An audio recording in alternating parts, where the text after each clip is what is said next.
Dans les quelques vidéos qui vont suivre, nous allons construire l'intégrale de Riemann pour des fonctions continues par morceaux. Cette construction va se faire en deux étapes. Tout d'abord, nous allons définir l'intégrale pour un premier type de fonctions particulier, qui sont les fonctions en escalier. Et ensuite, à partir de cette première construction, nous pourrons définir l'intégrale d'un deuxième type de fonctions, les fonctions continues par morceaux. Commençons par définir les fonctions en escalier sur un segment AB. Nous allons donc prendre A et B deux réels avec A strictement plus petit que B et une fonction petit f définie du segment AB dans R. On dit que cette fonction R est une fonction en escalier si il existe un entier non nul et une famille de réels x0 jusqu'à xn qui vérifie les deux points suivants. Premièrement, x0 est égal à A, xn est égal à B, et entre les deux, les éléments de la famille x0, xn sont classés dans l'ordre strictement croissant. Et ensuite, entre deux points consécutifs de cette famille, c'est-à-dire entre xi et xi plus 1, la fonction f est constante. Alors attention, ici, nous supposons uniquement que f est constante sur l'intérieur de l'intervalle, donc ici les deux bornes sont ouvertes. L'ensemble des x0 jusqu'à xn est appelé une subdivision adaptée à la fonction f. Par commodité, nous allons aussi donner un nom à l'ensemble des fonctions en escalier sur le segment AB. Nous allons noter cet ensemble E de AB. Ça n'est absolument pas une notation officielle, cela sera utilisé uniquement dans ce cours. On peut montrer que cet ensemble est un sous-espace vectoriel et également un sous-anneau de l'ensemble de toutes les fonctions définies de AB à valeur dans R. Voici le graphe d'un exemple d'une fonction en escalier. Si nous notons petit f cette fonction, eh bien ici nous voyons bien que f est une fonction en escalier et nous avons une subdivision x0, x1, x2, x3, x4 qui est adaptée à cette fonction en escalier. En effet, x0, le premier point de la subdivision, est bien égal à A, x4, le dernier point, est égal à B, entre les deux, les points sont bien classés par ordre strictement croissant, et si nous prenons deux points consécutifs de la subdivision, entre les deux, la fonction est constante sur l'intervalle ouvert. Donc il est à noter que il n'y a aucune condition à poser sur la valeur que prend la fonction en les points de la subdivision. Ces valeurs peuvent très bien être égales aux limites à gauche ou à droite de f au point de cette subdivision, ou pas du tout. Donc pour le premier point entouré en vert, eh bien vous voyez que la fonction f en x0 prend une valeur qui n'a rien à voir avec la limite à gauche en x0. Donc notre fonction f n'a a priori aucune propriété de continuité, et au point même de la subdivision, elle n'est peut-être continue ni à gauche ni à droite, mais elle peut aussi l'être, il n'y a pas de contrainte sur ce point. Vous remarquerez aussi qu'il est tout à fait possible de prendre un point de la subdivision en lequel la fonction ne présente pas de discontinuité. C'est le cas ici du point x3. Nous pourrions très bien enlever x3 de la subdivision et nous aurions toujours une subdivision adaptée. Mais si ce point apparaît dans la subdivision, cela n'empêche pas cette subdivision d'être adaptée. Et d'ailleurs, il est possible de rajouter des points à une subdivision adaptée et nous obtiendrons ainsi toujours une subdivision adaptée, une sorte de sous-subdivision. Par exemple, si je garde les points de la subdivision actuelle, mais que je rajoute un point à cet endroit, par exemple, je peux aussi rajouter encore un autre point ici, et bien quitte à renommer tous ces points, je constate que j'ai une nouvelle subdivision qui est encore adaptée. Donc je peux appeler ces points y0 qui est bien égal à A. J'ai ici un point y1, puis y2, y3, y4, y5 et y6 qui est égal à B. Donc j'ai une nouvelle subdivision avec 7 points, c'est une sous-subdivision de la subdivision précédente, mais elle est toujours adaptée à notre fonction f. Ce principe est très important car il permet de construire une subdivision qui est adaptée à plusieurs fonctions en escalier en même temps. Par exemple ici, je dessine le graphe d'une fonction f et d'une fonction g qui sont toutes les deux en escalier, il n'y a aucune raison qu'elles aient une subdivision adaptée commune. En effet, si ici je prends pour f qui est la même fonction qu'à la page de gauche, je prends la même subdivision que tout à l'heure avec les xi, et je prends aussi une subdivision y0, y1, y2, y3 qui est adaptée à g. Donc ici, vous voyez que y0 correspond bien à la borne de gauche de notre intervalle, y1 c'est le premier point de discontinuité de g, y2 c'est son second point, et y3 c'est la bande de droite de l'intervalle. Alors, si je prends la réunion de tous les points de la subdivision xi et de tous les points de la subdivision yj, j'obtiens un ensemble qui va contenir 7 points. Si je renomme ces points de z0 jusqu'à z6, donc z0, z1, 2, 3, 4, 5, 6, eh bien, la subdivision des zi est en fait une sous-subdivision des xi. Tous les points x0, 1, 2, 3, 4 font partie des zi. Donc cette nouvelle subdivision des zi est une subdivision qui est encore adaptée à petit f. Mais de la même manière, y0, 1, 2, 3 appartiennent aussi à ces zi, donc cette subdivision des zi est aussi adaptée à g. Ainsi, nous avons construit une subdivision qui est adaptée à deux fonctions en escalier. C'est un point qui sera utilisé assez fréquemment dans les démonstrations de cette vidéo. Et voici la première définition d'intégrale que nous allons donc donner pour une fonction en escalier. Donc si petit f est une fonction en escalier sur le segment AB, et si x0, xn forme une subdivision adaptée à petit f, on appelle intégrale de f sur le segment AB, et nous allons utiliser les notations habituelles que vous connaissez déjà, le réel défini par la somme suivante, la somme pour k allant de 0 à n-1 des xk plus 1 moins xk, fois f évalué en le point xk plus xk plus 1 sur 2. Avant de décrypter cette somme et de voir à quoi elle correspond, nous allons préciser que le réel que nous venons de définir ne dépend pas de la subdivision qui a été choisie. Ici, ça n'est pas évident du tout puisque cette somme fait apparaître des xk un peu partout, mais si nous prenons une autre subdivision adaptée à petit f, il va falloir montrer que le résultat obtenu est le même. Essayons maintenant de comprendre à quoi correspond cette somme. Par commodité, nous allons appeler mk le point xk plus xk plus 1 sur 2, mk car cela correspond à chaque fois au milieu des différents segments définis par la subdivision. Donc nous avons ici m0 qui est le milieu de x0, x1, puis m1, m2 et m3. Donc ce que nous avons appelé l'intégrale de a à b de f, c'est la somme suivante. Sur ce schéma, donc ici avec le schéma d'une fonction en escalier qui est représenté là, c'est x1 moins x0 fois f de m0, plus x2 moins x1 fois f de m1, plus x3 moins x2 fois f de m2, et pour terminer, x4 moins x3 fois f de m3.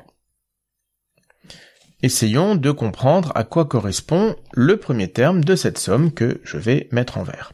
C'est un produit de deux termes, x1 moins x0 et f de m0.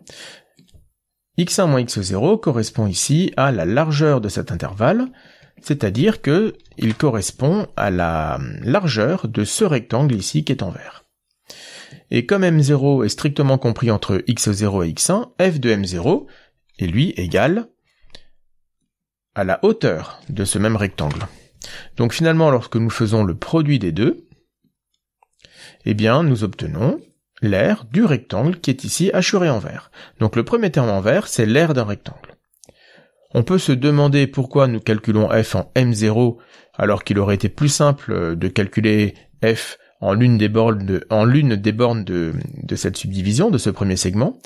Mais vous voyez ici que f de x0, ainsi d'ailleurs que f de x1, aucune de ces deux valeurs n'est égale à la hauteur de ce rectangle. Car en effet, dans la définition de fonction en escalier, il n'y a aucune hypothèse qui est faite sur la valeur de f en les points de la subdivision. Donc si nous voulons connaître précisément la hauteur de ce rectangle, il faut évaluer f en un point qui se trouve strictement entre x0 et x1. Nous aurions pu prendre n'importe quel point. Par commodité, pour automatiser un peu la formule, nous avons décidé de choisir le milieu de l'intervalle. Nous allons bien sûr pouvoir interpréter géométriquement de la même manière les trois autres quantités qui interviennent ici dans cette somme et auxquelles je vais attribuer des couleurs différentes. Donc par exemple, pour la quantité orange, eh bien, elle correspond à l'aire de ce rectangle.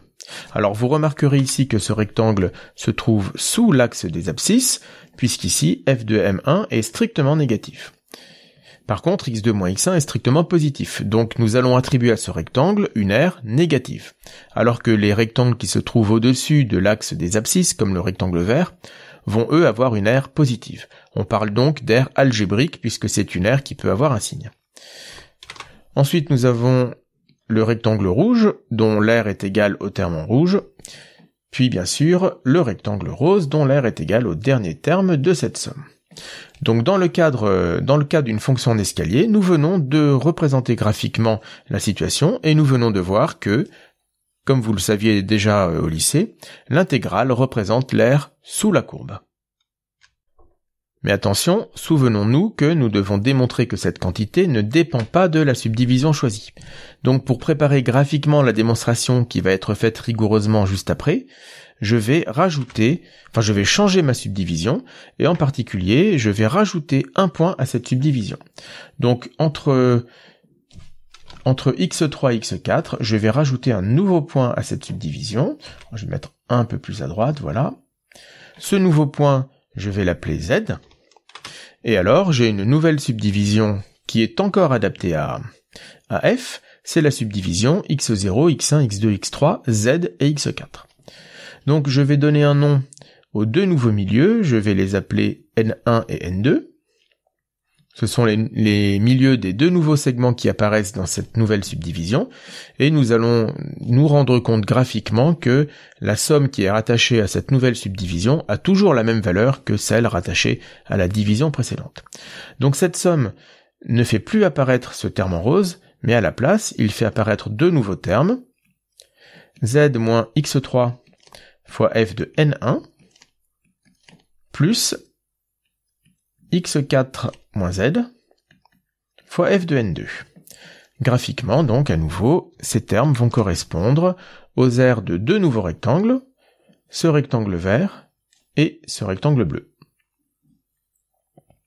Graphiquement, il est très clair que la somme des deux derniers termes, c'est l'aire du rectangle vert plus l'aire du rectangle bleu, et cette aire est bien sûr égale à l'aire du rectangle qui était précédemment en rose, donc finalement, la valeur de toute cette somme n'a absolument pas changé. Donc ce sera une étape pour démontrer que l'intégrale ne dépend pas de la subdivision choisie, et c'est ceci qui nous permet de donner une notation qui ne dépend pas de la subdivision. Donc cette notation ne fait aucune référence à la subdivision.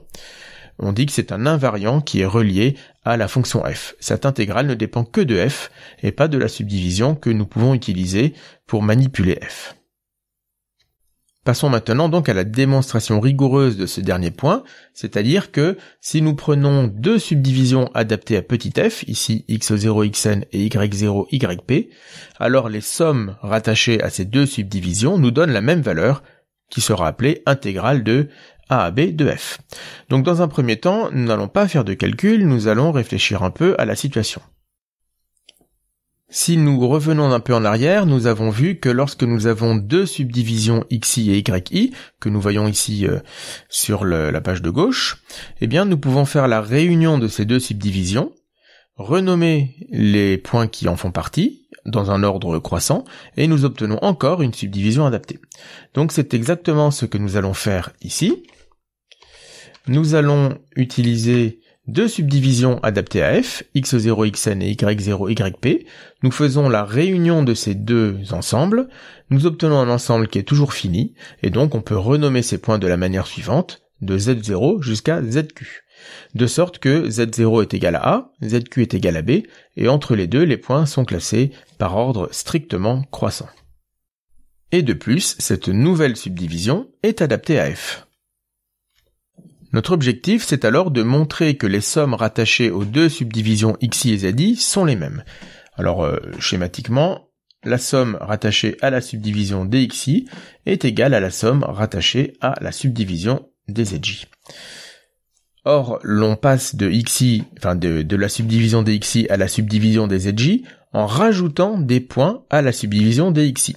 Si cela ne change pas l'intégrale, eh bien, ces deux sommes seront forcément aussi égales à la somme rattachée à la subdivision des yk, puisqu'on passe de la subdivision des y à la subdivision des z, là aussi en rajoutant des points. Et donc nous aurons bien montré que la somme pour les xi est égale à la somme pour les yk, c'est bien ça que nous voulons montrer. Et pour cela, il suffit de montrer qu'en rajoutant un point à la subdivision des xi, cela ne change pas l'intégrale. Car en effet, si on peut rajouter un point sans changer l'intégrale, nous pourrons en rajouter un second, puis un troisième, puis un quatrième, et ainsi de suite, jusqu'à ce que l'on ait rajouté tous les points qui nous permettent d'arriver à la subdivision des zj. Donc maintenant que toutes ces considérations théoriques sont faites, nous allons montrer le dernier point qui est dans les 3 dernières lignes de la page de droite, et cette fois-ci, il va y avoir un calcul. Nous allons partir donc de la subdivision x0 jusqu'à xn et nous allons lui rajouter un point que nous allons appeler petit z, et pour simplifier les choses, nous imaginons que nous rajoutons ce point strictement entre x0 et x1. Si ce point est rajouté ailleurs, il n'y a qu'à adapter la démonstration, mais le cas se traite de la même manière. Donc regardons la somme qui est rattachée à cette nouvelle subdivision. Son premier terme, ce sera donc z moins x0 fois f du milieu du segment x0z, donc x0 plus z sur 2, plus le deuxième terme x1 moins z fois f de z plus x1 sur 2, et enfin nous avons la fin de la somme qui consiste en, allez, je vais le mettre ici, plus donc la somme pour k allant de 1 à n-1 des xk plus 1 moins xk fois f de xk plus xk plus 1 sur 2. Donc ceci, c'est la somme qui est rattachée à la nouvelle subdivision, donc x0, z, x1, x2, x3, etc. Alors cette somme qui apparaît ici, je vais l'appeler grand S, et nous n'aurons plus besoin d'y toucher, donc cela sera pratique de lui donner un nom. Donc toute cette somme, je peux changer légèrement sa valeur, et je peux remarquer que f de x0 plus z sur 2, c'est aussi égal à f de x0 plus x1 sur 2. Et de la même manière, f de z plus x1 sur 2 est aussi égal à f de x0 plus x1 sur 2. Et donc il nous reste plus s. Alors pourquoi cela? Pourquoi est-ce que ces deux termes sont égaux à f de x0 plus z sur 2 et f de z plus x1 sur 2, eh bien tout simplement car les 3 points x0 plus z sur 2 ainsi que x0 plus x1 sur 2 et x1 plus z sur 2, eh bien ces 3 points sont tous strictement dans l'intervalle x0, x1. En effet, nous pouvons faire le schéma suivant. Nous avons x0, x1, je rajoute un point z ici, et j'ai enfin mes 3 milieux. Donc ici j'ai le milieu de x0, x1, puis j'ai le milieu de x0z et le milieu de x0, x1. De zx1, pardon. Ces 3 points se trouvent strictement entre x0 et x1, et sur cet intervalle, la fonction restreinte donc à x0, x1 ouvert est égale à une constante. Elle est constante. Donc je peux bien remplacer ici ces deux termes en rose par ce même terme. Donc finalement, si cette quantité, je l'appelle grand I, eh bien je peux continuer mon calcul.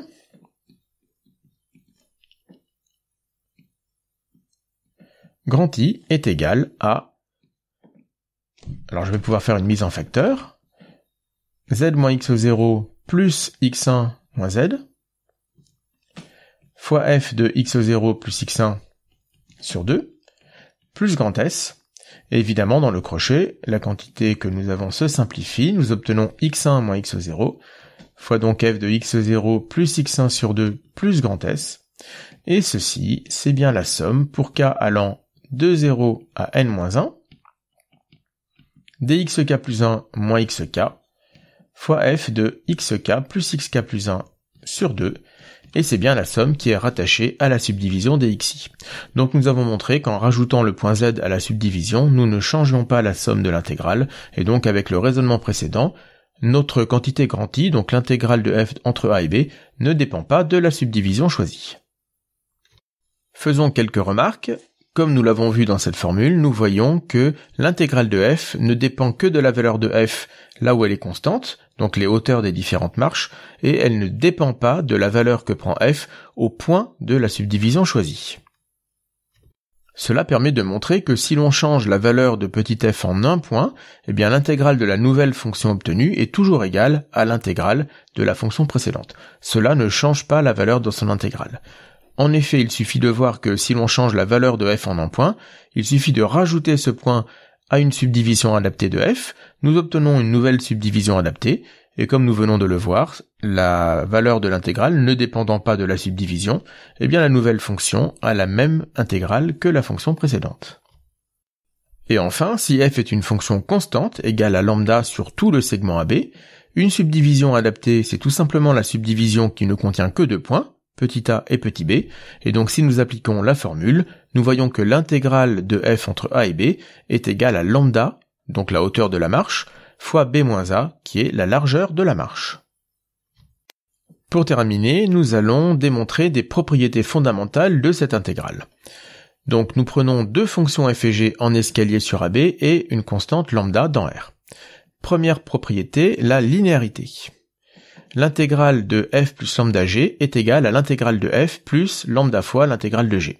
Autrement dit, la fonction qui a une fonction petit f associe son intégrale entre a et b est une fonction linéaire. Deuxième propriété, la positivité. Si f est une fonction positive, alors l'intégrale de a à b de f est positive. Donc ici, vous ferez attention, pour l'instant, nous sommes uniquement dans le cas où a est strictement plus petit que b. Le cas plus général où nous intégrons une fonction d'une borne plus grande à une borne plus petite sera traité un peu plus tard dans la prochaine vidéo. Troisième propriété, la croissance. Si f est plus grande que g, alors l'intégrale de f est plus grande que l'intégrale de g. Et dernière propriété, la relation de Chasles. Si nous faisons intervenir un troisième point petit c qui se trouve strictement entre a et b, nous pouvons décomposer l'intégrale de f entre a et b. Elle est égale à l'intégrale de a à c plus l'intégrale de c à b. Ce qui, là encore, géométriquement en faisant intervenir des aires de rectangle, se vérifie assez facilement. Pour la démonstration, nous allons utiliser une subdivision x0xn qui est adaptée à f mais aussi à g. Et donc, elle est aussi adaptée à f plus lambda g. En effet, si f est constante sur tout intervalle de la forme xk plus 1, et si g aussi est constante entre xk et xk plus 1, alors bien sûr, f plus lambda g est constante. Donc la subdivision est bien adaptée.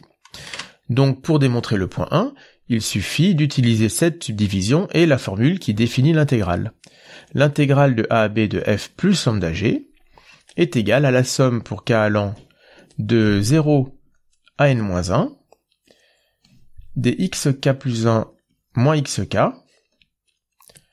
fois f plus lambda g évalué en xk plus xk plus 1. Alors attention, c'est en indice, x indice k plus 1 sur 2. Il suffit alors de séparer cette somme en deux, puisque par définition, f plus lambda g d'un point y est égal à f de y plus lambda fois g de y. Donc ici, tout simplement, nous obtenons une somme qui ne va porter que sur f, donc la somme des xk plus 1 moins xk fois f de xk plus xk plus 1 sur 2, plus lambda fois une somme qui, elle, ne va porter que sur g. Donc la même somme, mais avec g au lieu de f. Donc bien sûr, nous reconnaissons dans la première somme l'intégrale de f, et dans la deuxième somme, nous avons l'intégrale de g. Donc c'est bien l'intégrale de f plus lambda fois l'intégrale de g, donc ceci c'est pour la linéarité. Pour la positivité, nous repartons de la même formule, et si nous supposons que f est positive, alors toute cette quantité est positive. Or xk plus 1 moins xk est toujours strictement positive, donc bien sûr, globalement, toute cette somme est positive, il n'y a rien de plus à dire. Le troisième point, lui aussi, est direct à partir du second point, à partir du deuxième point. Si f est supérieur ou égal à g, eh bien, la fonction f moins g est positive, donc avec le deuxième point, l'intégrale de f moins g est positive. Or, avec le point 1, nous savons que cette intégrale est linéaire. Donc avec le point 1, cette intégrale se décompose comme l'intégrale de f moins l'intégrale de g, et elle est positive. Et donc en faisant repasser à droite l'intégrale de f, nous avons bien que l'intégrale de f est plus grande que l'intégrale de g. Pour la relation de Schall, supposons par exemple que le point C se trouve strictement entre x0 et x1. S'il se trouve à l'intérieur d'un autre segment de la subdivision, la démonstration sera la même. Si C est égal à un point de la subdivision, eh bien il n'y a qu'à adapter la démonstration que je vais faire là, mais elle est en fait encore plus simple. Donc nous allons ici rajouter le point C finalement à la subdivision. Donc nous pouvons dire que la nouvelle subdivision x0, C, x1, x2 jusqu'à xn est aussi adaptée à f. Nous avons vu que rajouter un point à une subdivision nous donne toujours une subdivision adaptée à f. Donc ici, l'intégrale de a à b de f, si nous revenons à la formule, est égale à c moins x0 fois f de x plus c, de x0 pardon, plus c sur 2, plus x1 moins c fois f de x1 plus c sur 2, et enfin ensuite nous avons tous les autres termes de la somme, c'est-à-dire la somme pour k allant de 1 à n-1, dxk plus 1 moins xk, fois f de xk plus xk plus 1 sur 2. Pour le dernier point, la relation de Schall, nous savons que lorsque nous rajoutons un point à une subdivision adaptée, nous obtenons encore une subdivision adaptée. Donc, quitte à rajouter le point C à la subdivision x0xn, nous pouvons toujours supposer que ce point C est l'un des points de la subdivision. Donc nous allons supposer qu'il existe un indice i entre 1 et n-1 tel que C est égal à xi. Cet indice i ne peut pas être égal à 0 ou à n, puisque C n'est égal ni à a ni à b. Nous pouvons donc écrire la somme qui définit l'intégrale de a à b de f. Cette intégrale, c'est donc la somme pour k allant de 0 à n-1 des xk plus 1 moins xk fois f de xk plus xk plus 1 sur 2. Nous allons séparer cette somme en deux morceaux en l'arrêtant à l'indice i. Donc d'une part, nous allons écrire que c'est la somme pour k allant de 0 à i-1 dxk plus 1 moins xk fois f de xk plus xk plus 1 sur 2, plus, dernier morceau, la somme pour k allant de i à n-1 dxk plus 1 moins xk fois f de xk plus xk plus 1 sur 2. Or, par définition, la première somme est égale à l'intégrale de x0 jusqu'à xi de f, et la deuxième somme est égale à l'intégrale de xi jusqu'à xn de f. Or xi est égal à c, x0 est égal à a, et xn est égal à b. C'est donc bien la somme de a à c de f plus la somme de c à b de f. Nous avons donc démontré toutes les propriétés que nous avions annoncées concernant les intégrales de fonctions en escalier. Cette vidéo va s'arrêter ici et dans la prochaine vidéo, nous allons voir comment passer de cette définition à la définition d'une intégrale d'une fonction continue par morceaux.